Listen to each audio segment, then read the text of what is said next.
دانیہ قرآن academy. یہ قرآن وہ رستہ دکھاتا ہے جو سب سے سیدھا ہے، اور مومنوں کو جو نیک عمل کرتے ہیں بشارت دیتا ہے کہ ان کے لیے اجر عظیم ہے۔ نحمده ونصلي على رسوله الكريم اما بعد فاعوذ بالله من الشیطان الرجیم بسم اللہ الرحمن الرحیم۔ السلام علیکم ورحمۃ اللہ وبرکاتہ۔ امید ہے آپ سب خیریت سے ہوں گے، انشاءاللہ جہاں ہوں گے ایمان اور صحت کی نعمت سے مالا مال ہوں گے۔ ہاں جی، تو آغاز کرتے ہیں ہم اپنے آج کے سبق کا دعاؤں کے ساتھ۔ تو چلیے شروع کرتے ہیں۔ اللہم صلی علی سیدنا و مولانا محمد وعلی آل سیدنا وعلى آل سيدنا ومولانا محمد وبارك وسلم۔ رب اشرح لي صدري ويسر لي أمري واحلل عقدة من لساني يفقه قولي۔ رب زدنا علما رب زدنا علما رب زدنا علما۔ اعوذ باللہ من الشیطان الرجیم بسم اللہ الرحمن الرحیم۔ أنا صببنا الماء صبا۔ ہاں جی، یہ ہے الف۔ الف کے اوپر زبر لگی ہوئی ہے۔ الف کے اوپر زبر آ جائے، زیر آ جائے یا پیش آ جائے، اس الف کو حمزہ کہتے ہیں، الف نہیں پڑھتے۔ اب ہم نے کیا کرنا ہے، اس الف کو اب ہم نے حمزہ پڑھنا ہے۔ اس کے بعد آگے دیکھیں نون ہے، نون کے اوپر 3 دندوں والی شد لگی ہوئی ہے۔ شد جب نون کے اوپر آتی ہے، شد جب میم کے اوپر آتی ہے، تو پچھلے والا حرف اس نون اور میم مشدد کے ساتھ ملتے ہوئے ایک الف کے برابر لمبا غنہ کیا جاتا ہے۔ کیسے؟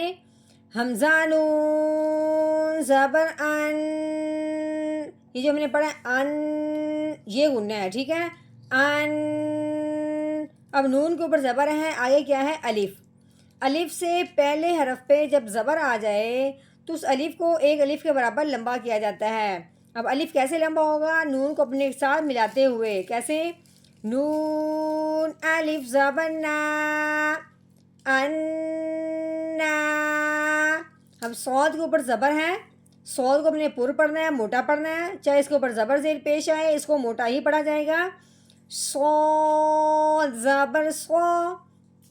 با کے اوپر زبر ہے، آگے بھی با کے اوپر جزم آنے کی وجہ سے با ساکن ہو گیا۔ اب یہ 2 با ہیں، ایک با کے اوپر زبر ہے اور ایک با کے اوپر جزم ہے۔ اب با کے اوپر آئی جزم تو با ساکن ہو گیا۔ تو اب یہ دیکھنا ہے کہ یہ با ہے کن حرفوں میں سے۔ جب بھی جزم جس حرف کے اوپر آتی ہے اس پہ غور کیا جاتا ہے کہ وہ کس حرف میں سے ہے، ٹھیک ہے۔ اب جب ہم نے با پہ غور کیا ہے تو با حروف کلکلہ میں سے ہے۔ حروف کلکلہ کے اوپر جب یہ جزم آ جائے، حروف کلکلہ جب ساکن ہو جاتا ہے تو اس کو ہلا کے پڑھا جاتا ہے۔ اب ہم نے اس با کو اس با کے ساتھ ملاتے ہوئے ہلانا ہے، تو کیسے؟ بابا زبر باب، کیسے پڑھنا ہے؟ باب صوباب، ٹھیک ہو گیا۔ اب نون کے اوپر زبر ہے، اس کے آگے بھی الف ہے، لیکن اب ہم نے الف نہیں پڑھنا کیونکہ یہ نون جو ہے یہ آگے ملنے والا ہے۔ اب دیکھتے ہیں کیسے ملے گا۔ ہاں جی، اس نون کو اب ہم نے آگے ملانا ہے اس لام کے ساتھ۔ یہ لام کے اوپر کیا لگی ہوئی ہے؟ دالما جزم لگی ہوئی ہے۔ اب یہ لام کیا ہو گیا؟ ساکن ہو گیا۔ ہم نے کیا پڑھا تھا کہ جسم جس حرف آئے اس پہ غور کرتے ہیں، یا ہم نے غور کیا یہ لام ہے، لام کسی حرف میں سے نہیں ہے، حروف کلکلہ میں سے نہیں ہے۔ اب ہم نے وہ جو نون ہے اس لام ساکن کے ساتھ ملانا ہے، تو کیسے پڑھیں گے؟ نون لام زبر نل صوباب نل، ٹھیک ہو گیا۔ اب ہم نے آگے دیکھنا ہے، میم کے اوپر زبر لگی ہوئی ہے، اس کے آگے کیا ہے؟ الف. الف سے پہلے زبر آ جائے تو اسے ایک الف کے برابر لمبا کیا جاتا ہے، لیکن اس الف کے اوپر کیا لگی ہوئی ہے؟ مد. مد آنے کی وجہ سے اب ہم نے اس کو کرنا ہے 3 الف کے برابر لمبا، ٹھیک ہے. لیکن اس کے بعد آگے دیکھیں، آگے کیا ہے؟ حمزہ. جب بھی مد آؤ اور اس کے آگے حمزہ آ جائے، یہ بات ذہن میں رکھنی ہے، تو پھر اس مد کو 4 الف کے برابر لمبا کیا جاتا ہے اس حمزہ کے آنے کی وجہ سے. ٹھیک ہو گیا. اس حمزہ کے آنے کی وجہ سے اس مد کا نام بھی مد متصل ہو گیا، یعنی حمزہ کے فوراً بعد، مد کے فوراً بعد کیا آ گیا؟ حمزہ آ گیا، یعنی کہ حمزہ مد کے ساتھ ملا ہوا ہے. ہاں جی. اب یہ مد کو ہم نے کہنا ہے مد متصل. اب اس مد متصل کو کتنا لمبا کرنا ہے؟ 4 الف کے برابر. ہاں جی. میم الف مد زبر ما، حمزہ زبر آ، ما آ. آگے دیکھتے ہیں. صاد ہے، اس کے اوپر زبر ہے، اس کو اپنے موٹا رکھنا ہے، یہ ہمیشہ ہی موٹا رہے گا، چاہے زبر ہو، چاہے زیر ہو، چاہے پیش ہو. آگے دیکھتے ہیں. با کے اوپر 3 دانتوں والی شاد لگی ہوئی ہے. یہ شاد جس حرف کے اوپر آئے اس حرف کو ہمیشہ دباؤ کے ساتھ پڑھا جاتا ہے. اب ہم نے صاد کو با کے ساتھ ملانا ہے اور اس کو دباتے ہوئے. کیسے؟ صاد با زبر صوب، صوب. اب ہم نے اس کو دبا دیا. اب با کے اوپر تنوین ہے، با دو زبر بن، صوبن.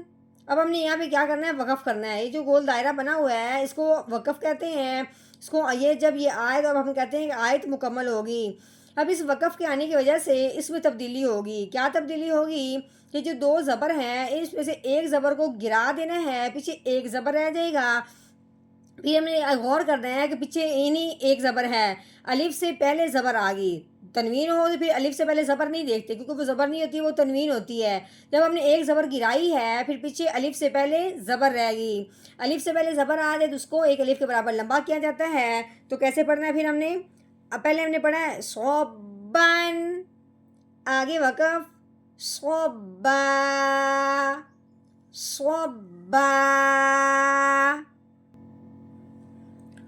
انا صببنا